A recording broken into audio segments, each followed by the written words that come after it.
Mr. Miller, welcome to Meet the Press. Hey, good to be here, Chuck. Let me start with the decision by the Ninth Circuit and the president himself saying to reporters that a new order may be drafted. Is that what you and others are doing right now, drafting a new order, since essentially the Ninth Circuit seemed to give you a roadmap of how to draw up something slightly more narrow that would accomplish your goal? Well, we're considering all of our options right now, Chuck. That includes you can continue the appeal on the 9th, you can seek an emergency stay at the Supreme Court, you can have a trial hearing on the merits at the district level, or you can take it en banc for the emergency hearing also at the Ninth Circuit, and yes, you could pursue additional executive actions. The bottom line is that we are pursuing every single possible action to keep our country safe from terrorism. And I also want to be clear, we've heard a lot of talk about how all the branches of government are equal. That's the point. They are equal. There's no such thing as judicial supremacy. What the judges did, both at the 9th and at the district level, was to take power for themselves that belonged squarely in the hands of the President of the United States. Well, you say that very definitively, but obviously there isn't agreed upon that. Why are you so confident that, for instance, that you believe there is a 1952 law that gives the president the power to decide who can come in and out of this country on a temporary basis? Why do you believe that law supersedes 1965's, which says you cannot essentially decide on who comes in based on origin? That's a great question, and I'll answer it in full. First of all, we know that the 1952 law, and you're referring to is 212F, 8 U.S.C. 1182F, because if it didn't have controlling supremacy between those two clauses, that would mean, Chuck, that during a time of war, that the President of the United States couldn't suspend admissions from the very country they were at war with. So obviously that's the controlling clause. Secondly, this is not a decision based upon national origins. It's a decision based upon security conditions in those countries. Syria is a disaster zone. Libya is in ruins.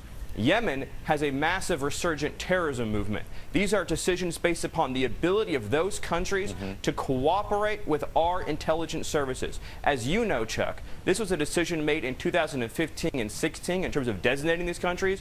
We simply took that intelligence assessment and we took firm action to restrict entry. And the bottom line is the President of the United States, both under his Article 2 foreign powers, under the 1952 statute, has the power to control who enters our country. And you know and I know that no foreign national living in Yemen or any other country has a constitutional right to demand entry into our country. Well, look, I understand that, but I guess I go back to if you do that, if this was about the security of the country, why wasn't Afghanistan, Pakistan, Saudi Arabia, Egypt, I can keep going down the list, where we have had foreign nationals from those countries that I've listed attempt terrorist acts in this country?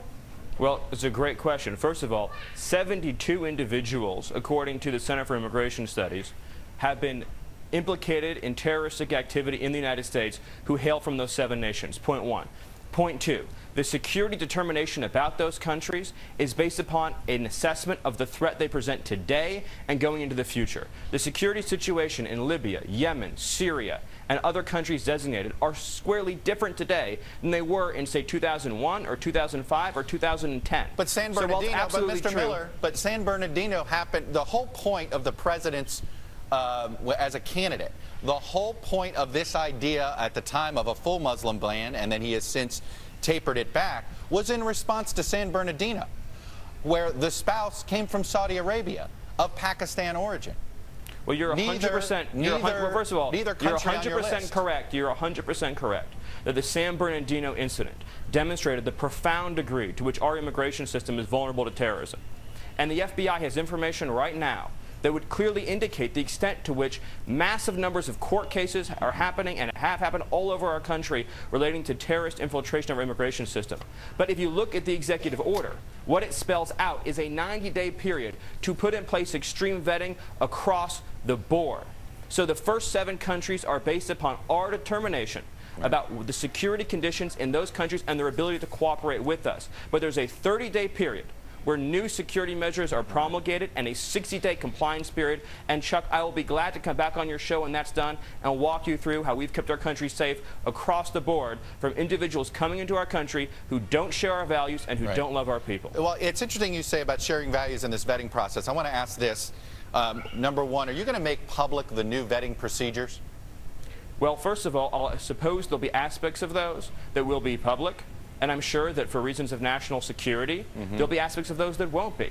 I mean, obviously, if you're engaged in a vetting procedure of a foreign national in a dangerous region, you don't want them to have a roadmap for everything they should say and do to get around those procedures. We don't want to forecast all of that. But there are obviously elements of it that would be part of routine online forms that everybody could see. So it just depends. But I think the important thing is this. 80 million people traveled into the United States last year through the airports, seaports, or land ports. We as a sovereign nation have the right to impose basic restrictions on entry to ensure our security, our quality of life, our economic and financial well-being, and the bottom line is that a district judge in Seattle cannot make immigration law for the United States, cannot give foreign nationals in foreign countries rights they do not have, and cannot prevent the President of the United States from suspending the admission of refugees from Syria. Well, let me go to the issue of immigration as a whole. Do you believe there's too much legal immigration in this country? I believe that we should have a program in which American workers are given jobs first.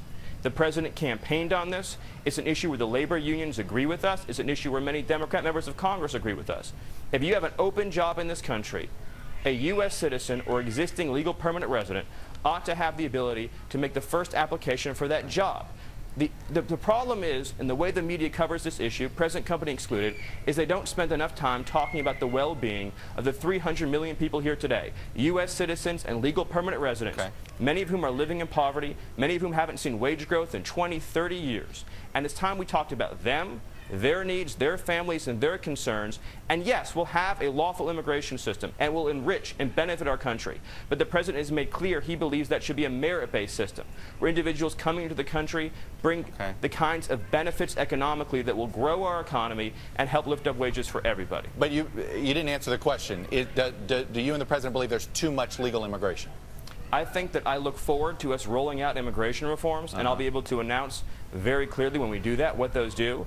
I think that my views on this issue have been well discussed and well publicized, and I'd love to have a conversation with you to get into them in great detail. Where we're focused right now is two things: protecting the security of our country through interior enforcement and through screening of entrance, and additionally by ensuring that before a job is given to a foreign national, that job is offered first to an American worker, either a legal permanent resident or a U.S. citizen. Well, I'm going to ask about what appears to be an immigration enforcement surge that has taken place over the last week. And it goes to the other executive order that had to do with immigration that was signed. How do you define a criminal act by an undocumented immigrant in this country? Is just being undocumented here illegally, is that enough of a criminal act to get you deported under this order? The order describes a criminal offense, which would typically mean anything from a misdemeanor to a felony. In particular, the emphasis is on crimes that threaten or endanger public safety. But as you well know, you cannot order a federal law enforcement officer in ICE any more than you can in the FBI or the DEA or the Marshal Service to ignore the laws of the United States. It would be highly unethical for me in the White House or anybody else to pick up the phone and call an ICE officer and say, well, when you encounter this particular felon, we'd like you to pretend the law doesn't exist. But I can tell you right now, there are enforcement actions happening all over this country in which gang members, drug dealers, sex offenders are being swept up. Felons. What about if the only crime they committed was being here illegally? Is that enough to be deported? Sean, an immigration judge makes those decisions. An ICE officer makes those decisions. I in the White House don't make those decisions. So you've not told them to prioritize in either direction? If people don't like the immigration laws of the United States, they can reform them. Our emphasis is on deporting and removing criminal aliens who pose a threat to public safety. And I just want to say this. There's been a lot of coverage in the news about the effects of these enforcement actions on people who are here illegally. And that's an issue people are free to discuss. But what's more important and what should be discussed more is the lives that are being saved, Chuck. The American lives that are being saved because we're taking enforcement action.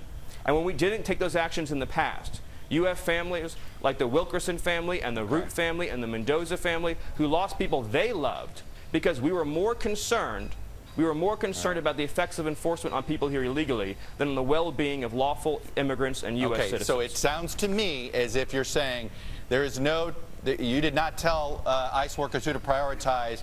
No, that's not correct. I'm saying that in the White House, it would be improper for me to tell them to disengage from an enforcement action. The president has been clear, unequivocal, and explicit in saying that we're going to focus on removing individuals who pose a threat to public safety, including people who are gang members, who've been charged with criminal offenses, who've been multiple immigration violations, who've been deported and re-entered.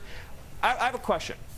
What would you say, Chuck? What would you say to a family member who lost someone they loved because an illegal immigrant who'd been deported 2 times and had a misdemeanor conviction was allowed to come back into the country a 3rd time because that wasn't deemed a priority and they lost someone they loved? Would you say, well, I'm sorry, it didn't meet our priority scale. We're going to focus on public safety and saving American lives, and we will not apologize Mr. Miller, for that. Before I let you go, does the president still have confidence in his national security advisor?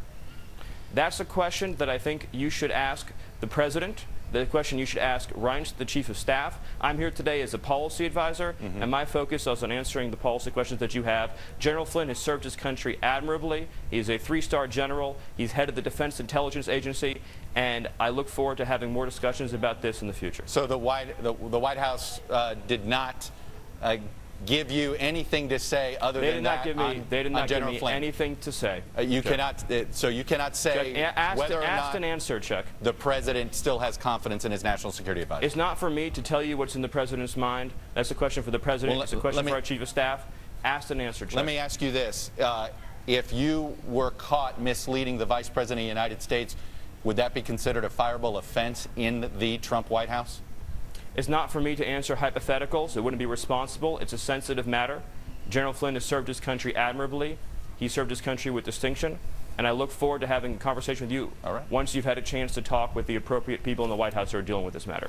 It would not be appropriate for me to speculate. Stephen Miller, Senior Policy Advisor to the President. Thanks for coming on, sir. Appreciate you sharing your views. Thank you. And joining me now is one of the leaders of the Democratic Party these days.